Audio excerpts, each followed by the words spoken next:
Vamos ahora a otros temas que también son preocupantes porque crecen las denuncias de abuso, explotación, maltrato y también muerte de quienes, de obreros inmigrantes que trabajan en las obras para el Mundial Qatar 2022. Tenemos un detalle al respecto. Una pierna aplastada y una cojera de por vida. Es lo que se lleva de trabajar en Qatar este inmigrante de Nepal. Antes del accidente, cuenta, le obligaban a poner ladrillos 16 horas seguidas sin comer. Este otro, de Filipinas, lleva un año con las maletas preparadas, intentando escapar de este emirato árabe. La empresa que lo contrató para las obras del Mundial estuvo meses sin pagarle el salario y ahora le retiene el pasaporte. Según Amnistía Internacional, las leyes de Qatar dejan a los inmigrantes indefensos ante la explotación y los abusos. Malviven en barracones como este, hacinados, arriesgan sus vidas en unas obras sin medidas de seguridad y algunos incluso son sometidos a trabajos forzosos. Pedimos que la FIFA interpele a las autoridades cataríes y que exija que ninguna construcción de ningún estadio se edifique bajo unos cimientos de vulneraciones de derechos laborales a las personas migrantes. Dinero no falta en este emirato rico en gas y petróleo. Mientras los cataríes disfrutan de una de las rentas per cápita más altas del mundo, sus inmigrantes, denuncia Amnistía Internacional, trabajan sin derechos. Increíble, ¿verdad? Vamos a conocer más sobre estas denuncias de abuso y maltrato laboral en las obras del Mundial de Qatar 2022. Para ello tenemos como invitada aquí en nuestros estudios a Diana Zapata. Ella es presidente de Amnistía Internacional Perú y nos acompaña para poder darnos detalles de esta investigación que hizo Amnistía Internacional en Qatar, que ha denunciado además pues la explotación de la que son víctimas los trabajadores inmigrantes para poder hacer todos los estados que se necesita para la Copa Mundial de Fútbol 2022.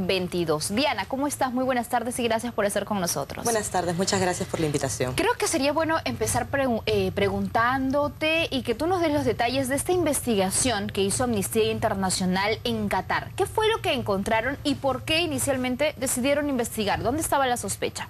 La sospecha estaba en que había muchas denuncias, tanto en el Ministerio de Trabajo como en el Ministerio de Justicia de Qatar, por parte de trabajadores migrantes. Cuando se acercaron los investigadores a Qatar, ya pudieron constatar esas denuncias. Entrevistaron a más de 200 trabajadores y tuvieron reuniones también con más de 22 empresas contratistas, así como con autoridades de los Ministerios de Justicia, de Asuntos Exteriores y de Trabajo en Qatar. ¿Qué encontraron? Porque tengo entendido que hicieron inspecciones, investigación a estos lugares donde se están construyendo estadios. ¿Qué encontraron? Efectivamente, encontraron entre los principales problemas que, por ejemplo, los trabajadores al llegar a Qatar reciben condiciones de trabajo y de alojamiento diferentes a las que les habían sido ofrecidas, es decir, llegan bajo condiciones engañosas de trabajo. Ya. Se les retira en la mayoría de los casos sus pasaportes, de manera que corren el riesgo de ser arrestados por las autoridades locales y no pueden regresar a sus países de origen. Otra situación que sucede es que se les paga con retraso de 6, 9 meses. Si es que se les paga, porque en muchos casos ni siquiera reciben salario.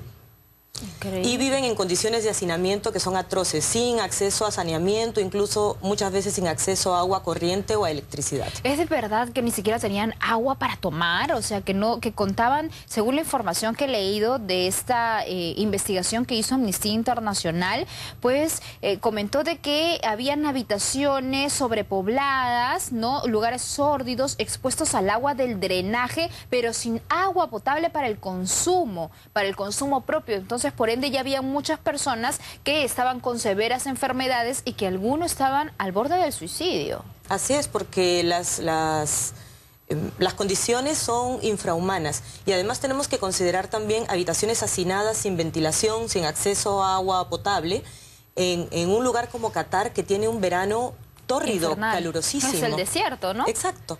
Y con horarios de trabajo de más de 12 horas, como mostraron en el avance, ¿no?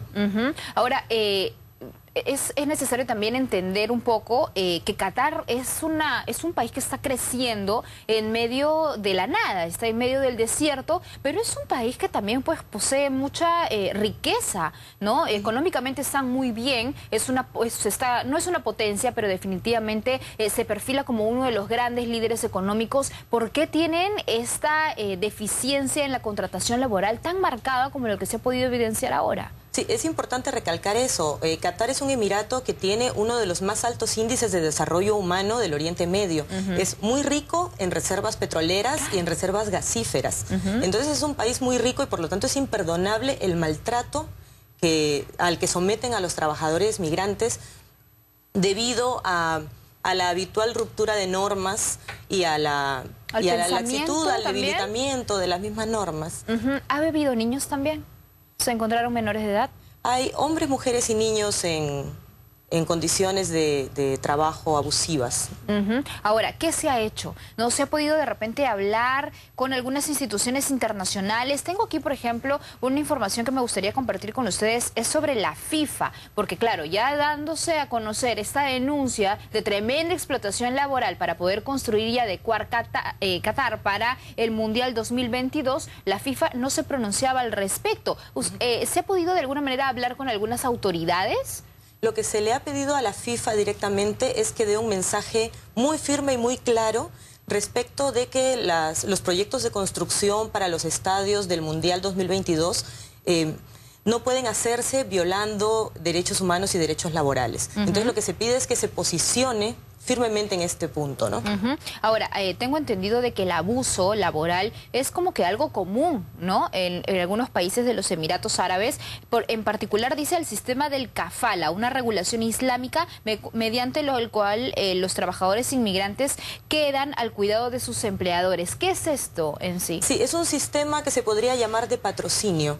Los trabajadores inmigrantes necesitan un patrocinador que responda por ellos cuando están en el país. En el caso de los trabajadores en el área de construcción, estos patrocinadores son las empresas que los contratan, y en el caso, por ejemplo, de trabajadores domésticos, son los dueños de casa quienes son sus patrocinadores. Pero este sistema los somete también al abuso porque ellos necesitan el permiso del patrocinador para cambiar de trabajo.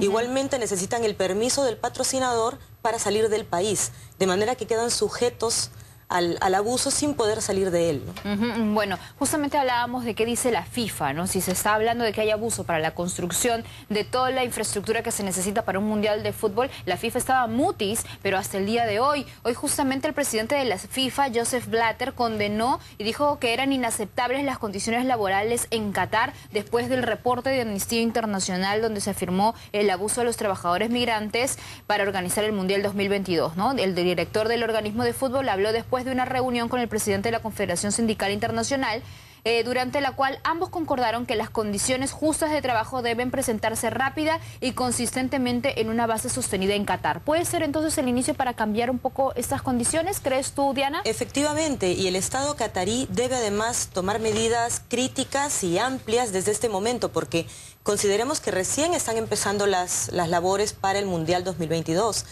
Todos los trabajadores migrantes que sigan ingresando en los siguientes años van a estar expuestos a sufrir abusos si no se toman medidas inmediatamente. ¿Habrá forma de ponernos fuertes y evitar que esto siga manteniéndose, o si no, pues puede poner en riesgo el desarrollo del Mundial de Fútbol, o crees que no pueda llegar a tanto?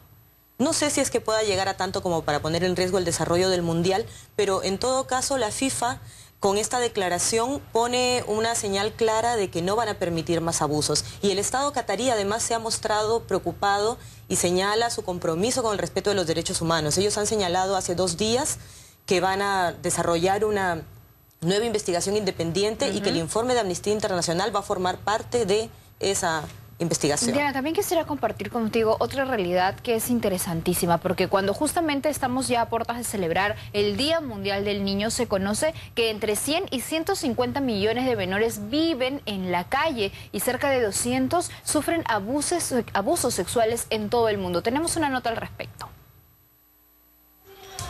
En Nepal a una trabajadora doméstica se la llama Kamalari, en lengua local significa esclava.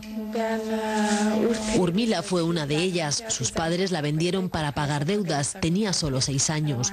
Lo peor de su vida no ha sido limpiar, lavar, cocinar. Lo terrible, dice, eran los castigos, los golpes y las violaciones. Ahora con 18 años ha logrado dejar atrás ese infierno y volver a ser la dueña de su vida. Las niñas son las más castigadas en los países pobres porque se les niega el alimento, se les niega también la educación, son violadas, son secuestradas, son utilizadas para el trabajo infantil.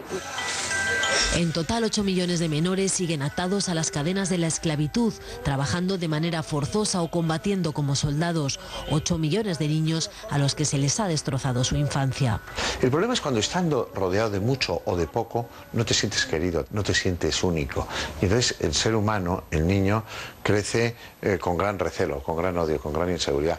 No piensa positivamente de las vivencias de los demás. El otro es un enemigo.